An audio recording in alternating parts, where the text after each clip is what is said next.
జేసీ సోదరుల ఏలుబడిలో ఉన్న తాడపత్రి నియోజకవర్గంలో మరోసారి జేసీ పెద్ద సోదరుల నుంచి ఈ ఎన్నికల్లో జేసీ చిన్న సోదరులు ప్రజా తీర్పుకు సిద్ధమయ్యారు. మరి తాడపత్రి నియోజకవర్గంలో జేసీ చిన్న సోదరుల్ని ప్రజలు ఏ విధంగా స్వాగతిస్తున్నారు, అసలు ఈ ఎన్నికల్లో ప్రజా నిర్ణయం ఎలా ఉండబోతోంది, ప్రజల నుండి ఎలాంటి స్పందన వస్తుంది అనేది తాడపత్రి నియోజకవర్గం నుంచి రెండో తరంగా పోటీ చేస్తున్న జేసీ వారసుడు జేసీ అస్మిత్ రెడ్డి టీడీపీ అభ్యర్థిని మన దగ్గర ఉన్నారు. ఆయన అడిగి మరిన్ని వివరాలు తీసుకునే ప్రయత్నం చేద్దాం. అస్మిత్ రెడ్డి గారు, ఈరోజు 40 ఏళ్లుగా ఈ తాడపత్రి నియోజకవర్గం జేసీ సోదరుల నిలబడిలో ఉంది. ఎంతో అభివృద్ధి చేశారు, ప్రభుత్వ సంక్షేమ పథకాలు కూడా చేస్తున్నామని చెప్తున్నారు. మరి ఈ ఎన్నికల్లో రెండో తరంగా మీరు జేసీ వారసులుగా రాజకీయ అరంగేట్రం చేయబోతున్నారు. మరి ఎన్నికల ప్రచారంలో ప్రజలు మిమ్మల్ని ఎలా స్వాగతిస్తున్నారు, ప్రజల నుంచి ఎలాంటి స్పందన ఉంది అసలు? ఫస్ట్ అండి, మీరు జేసీ వాళ్ళు ఏలని అన్నారు కదా, అది నేను ఏలని అనను.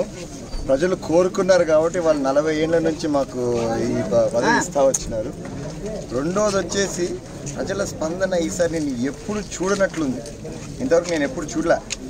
ఇప్పుడు నాది 3వ ఎలక్షన్ నేను తిరగడం. 2004లో తిరిగినాను, 2009లో తిరిగినాను, ఇప్పుడు తిరుగుతున్నాను. నేను ఎట్లుందంటే ఎప్పుడు చూడనట్టు. ఇంతకుముందు ఎట్లుందంటే వేస్తాం పో అనేవాళ్ళు. ఇప్పుడు వాళ్ళ నవ్వు, వాళ్ళ ముఖము చూస్తే ఆప్యాయత కనిపిస్తుంది వాళ్ళలో. సో నేను అనుకోవడం స్పందన అయితే చాలా బాగుంది. కానీ వేచి చూద్దాం, ఎందుకు మనం ముందే అనుకునే దాని గురించి. మే 23కి అన్నీ తెలుస్తాయి మనకి, అప్పుడు చూస్తే అప్పుడు దాకా గమనం. అంటే జేసీ ప్రభాకర్ రెడ్డి గారు మామూలుగా ఎక్కడికన్నా వెళ్తే ఒక విధమైన గ్రామీణ భాషతో పాటిస్తారు.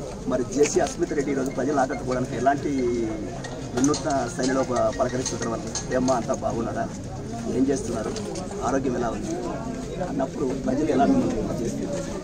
నేను ఒకటే చెప్తా, నేను ఆయన నోటి నుంచి ఊడిపడి నోటినే కదా, ఇంకా నాది కూడా అలానే ఉంటుంది అనుకుంటున్నాను. చాలామంది చెప్తా ఉన్నారు, చాలా వరకు అందరు నువ్వు మళ్ళీ జూనియర్ ప్రభాకర్ రెడ్డి చూసినట్టుంది అని నాతో చాలామంది చెప్పినారు. సో నిజంగానే అదైతే ఐల్ బీ హ్యాపీ. ఎందుకంటే ఆయనకున్న పేరేంది, అందరితో మమైక్యమై ముందుకెళ్ళి కలుపుకొని పోతారని ఉంది. అందరు కోరుకునేది కూడా అదే. సో నన్ను అట్లా అంటున్నారంటే నేను అనుకోవడం ఎస్, కొంతవరకు అచీవ్ చేశాను అని. ఇంకా చాలా ఉంది అచీవ్ చేసేదానికి, వేచి చూద్దాం ఎట్లా. ప్రభాకర్ రెడ్డి గారు నిత్యం అంటే ఈ ప్రపంచ దేశాల్లో ఏ డెవలప్మెంట్ ఉన్నా కూడా అది తాడపత్రిలో ఉండాలా అనే ఒక ఆలోచనతో ముందుకు వెళ్తూ ఉంటారు. మరి జేసీ అస్మిత్ రెడ్డి కూడా ఇప్పటికే రాజకీయాలు రాకముందు అనేక విదేశాల్లో తిరిగారు. మరి ఈ తాడపత్రి నియోజకవర్గంలో రేపు ప్రజలు ఆశీర్వదించి మిమ్మల్ని ముందుకు నడిపిస్తే, ఎమ్మెల్యేగా గెలిపిస్తే ఈ తాడపత్రి నియోజకవర్గంలో మీరు చేయాలనే ఆలోచనలో ఉన్న ప్రణాళిక ఏంటి సార్? కరెక్టేనండి, తిరిగాము, చాలా చూసినాము, ఎక్కడ వేరే దేశాల్లో ఎలా ఉంటుందో కూడా చూసాము. కానీ మెయిన్గా చీఫ్గా మనకి ఇక్కడ కావాల్సినది వాటర్.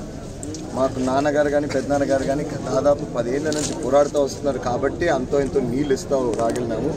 ఈసారి మా ఉద్దేశం ఏంటంటే, ఇప్పుడు చేసే ప్రాజెక్ట్ ఏదైనా వాటర్ ప్రాజెక్ట్ మేము గట్టిగా చేసినామంటే ఇంకా జీవితాంతం నీళ్లు వాళ్ళకి లోటు అనేది ఉండకుండా చేయాలని. సో కేవలం ఫస్ట్ అండ్ ఫార్మోస్ట్ వాటర్ పైన కాన్సన్ట్రేట్ చేస్తాము, తర్వాత ఇన్ఫ్రాస్ట్రక్చర్ పైన కాన్సన్ట్రేట్ చేస్తాము. ఇప్పుడు ముఖ్యమంత్రి చంద్రబాబు నాయుడు పదే చెప్తుంటారు, నేను ఎప్పుడు కూడా మనం సాంకేతిక పరిజ్ఞానాన్ని అందించుకోవాలని. మన ప్రజలు కూడా వాళ్ళ సమస్యలు తెలుసుకోవడానికి, వాళ్ళ సమస్యలు తీర్చుకోవడానికి ఇప్పటికీ కూడా 60 ఏళ్ళ భారతావనిలో ఇంకా కూడా నేతల ఇళ్ళ దగ్గర తిరగాల్సి వస్తుంది. మాకు పెన్షన్ రాలేదని, రేషన్ కార్డు రాలేదని, ఒక జనన మరణ ధృవీకరణ పత్రాల కోసం కూడా ఈరోజు కూడా ఎమ్మెల్యేలని వాళ్ళని ఆశ్రయించాల్సిన పరిస్థితి. మరి జేసీ అస్మిత్ రెడ్డి వస్తే ఒక ఏదైనా వినూత్నమైన ఆలోచన ఉంది అంటే ప్రజలు మన వద్దకు రాకుండా వాళ్ళ సమస్యలు తీర్చే ఒక ఆలోచనకి ఏ విధమైన ఇంకా ముందుకెళ్తే బాగుంటుందనే ఆలోచన ఏమైనా ఉందా అసలు? ఒకటండి నేను చెప్పాలనుకుంటున్నా, ఎక్కడైనా కూడా వరల్డ్లో ఏదైనా బెస్ట్ ప్లేస్ అన్న దగ్గర కూడా 100% అన్నీ కరెక్ట్గా అయిపోవాలంటే ఇంపాసిబుల్ కాదు.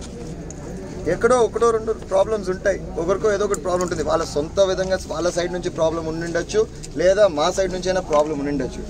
ఒకటో ఇద్దరు ఉంటారు. పెన్షన్స్ అంటున్నారు కదా ఇందాక మీరు, మా దగ్గరికి నిజంగా ఊరికో లేకపోతే ఆ మండలానికి స్థాయి వరకు మా అంటే ఒక 10 మందో 15 మందికి పెన్షన్ రాని రోజులు చాలా వరకు అందరికీ అందినాయి. 99% ఖచ్చితంగా అందినాయి. ఒక 1% డెఫినెట్గా ప్రాబ్లం ఉంటుంది ఎక్కడో. ఆ ప్రాబ్లం కూడా నేను చెప్తున్నా కదా, ప్రీవియస్ ప్రాబ్లం ఏదో ఏజ్ ఫ్యాక్టరు, లేకపోతే వాళ్ళ ఇంట్లో ఆల్రెడీ ఎవరికైనా పెన్షన్ రావడము, ఆ విధంగా రావట్లేదు. కానీ నాకు తెలిసి అట్లాంటివి కూడా అడ్రస్ చేయడానికి నాకు కొంచెం కొత్త ఐడియాస్ ఉన్నాయి. చూద్దాం, అవి అయినాక, ఎన్నికలు అయినాక ప్రజలు నన్ను ఎంచుకుంటే అవన్నీ అమలు చేయడం చూస్తున్నాను. ఇప్పుడు జేసీ అస్మిత్ రెడ్డిని ఈ తాడపత్రి నియోజకవర్గం ప్రజలు గెలిపిస్తే ప్రధానంగా చేయాలనే కార్యక్రమాలు ఏంటి? అసలు ఈ ఎన్నికల్లో అస్మిత్ రెడ్డి ఏమి హామీలు ఇస్తున్నారు ప్రజలకి? సొంతంగా హామీ అయితే నేను ఏమి ఇవ్వట్లేదు. Only concentration water water water. మాది కొత్త గండికోట నుంచి పైప్ లైన్ స్టార్ట్ అయింది, JCNR అని చెప్పేసి మా అబ్బ పేరు పైన స్టార్ట్ చేశారు. అది కానీ పూర్తి చేయాలనే ఉంది నాకు. అది పూర్తయితే మాకు నీళ్ళ సమస్య పోతుంది కాబట్టి దానిపైనే కంటిన్యూస్గా కాన్సన్ట్రేట్ చేయాలి. దాని తర్వాత ఏదైనా లేకపోతే సైమల్టేనియస్ బ్యాక్ టు బ్యాక్ వేరే చిన్న ఇన్ఫ్రాస్ట్రక్చర్ ప్రాజెక్ట్స్ కూడా చేయాలి. హౌసెస్ కానీ రోడ్స్ కానీ మిగతావన్నీ చేయాలి. ముఖ్యంగా మౌలిక సదుపాయాల సమస్య అలా ఉంచితే నిరుద్యోగ సమస్య అధికంగా, అంటే ఆర్థికంగా పురోభివృద్ధి సాధించే అవకాశాలు ఫ్యాక్టరీస్ ఇవన్నీ కూడా స్థానికంగా ఉన్న యువతికి ఉద్యోగాలు లభించట్లేదు.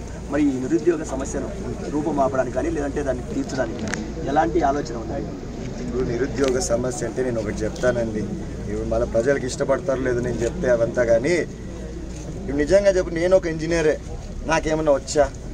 ఎవరన్నా ప్రశ్న చేశారు? ఎవరన్నా నన్ను, నేను ఇంజనీర్ కదా మెకానిక్ ప్రశ్న చేశారా? మన దేశంలో కాదు కానీ మన రాష్ట్రంలోనూ లక్షలాది ఇంజనీర్స్ బయటకు వస్తారు ప్రతి సంవత్సరం. ఎక్కడి నుంచి వస్తాయి ఉద్యోగాలు? కొంచెం ఎవరన్నా సొంతంగా ఏదైనా పనులు చేయడము, గవర్నమెంట్ నుంచి ఎన్నో ఉన్నాయి, లోన్స్ గీన్స్ వచ్చేటివి, బ్యాంకులు లోన్స్ తీసుకోవచ్చు, ఇట్లాంటివన్నీ ఉన్నాయి. కొంచెం సొంతంగా ట్రై చేద్దామని ఎవరికి లేదు. అందరు ఎట్లున్నారంటే నాకు టేబుల్ ఫ్యాన్ ఇచ్చినారంటే కూర్చొని పని చేద్దామనే టైప్లో ఉన్నారు. తప్పు అది. ప్రతి ఒక్కరూ అదే చేయాలంటే ఉద్యోగాలు రావు. అట్లా చూసుకుంటే నిరుద్యోగ ఇది మాత్రం ఎవరు కంప్లీట్గా క్లోజ్ చేయలేరు. కంప్లీట్గా డెఫినెట్గా అది ఉంటుంది. నేను అనేది ఒకటే, ఎక్కడెక్కడో దేశ విదేశాల్లోకి పోయి బాత్రూమ్లు కడుగుతుంటే నేను ప్రతి టీవీ ఛానల్ చెప్తా ఇది. కానీ మన దగ్గర చేయాలంటే నామూషి. నేను అనేది ఒకటే, ఏ పని చేస్తే ఏమి సొంతంగా తన కాళ్ళపైన తను నిలబడి 10 రూపాయలు సంపాదిస్తానంటే ఎంత గర్వంగా చెప్పుకోవచ్చు. అది నేర్చుకోవాలా, అది ఎడ్యుకేట్ చేయాలండి నాకు ఫస్ట్ మా పల్లెల్లో. నేను ఇంతకు మైక్ తీసుకొని చెప్తే కూడా చాలామంది నన్ను తిట్టారు, అన్న అట్లా మాట్లాడద్దు ఫీల్ అవుతారు చాలామంది పేరెంట్స్, ఇంజనీరింగ్ చదివించి అది ఇదని. ఏం ఇంజనీరింగ్ డిగ్రీ ఇది వచ్చేస్తే పేరు అంతే. నేమ్ చదువుకోవడం అనేది నాలెడ్జ్ గెయిన్ చేసుకోవడానికి అంతే, just gain your knowledge what is happening. అంతేగాని మనం అందరం టేబుల్ పైన కూర్చొని పని చేయాలంటే కష్టం. సో ఐఎమ్ సేయింగ్ సొంతంగా ఏదైనా స్టార్ట్ చేసుకోండి. నేను చెప్తున్నా కదా, మేము కానీ నీళ్ళు ఇచ్చామంటే మళ్ళీ రాయిత్యాంగం మునుగులు అవుతుంది. నాకు తెలిసి చాలా మంది ఇంట్రెస్ట్ ఉన్నాడు రైతు కావాలని, వాళ్ళందరూ మళ్ళీ వస్తారు, స్టార్ట్ చేస్తారు అగ్రికల్చర్.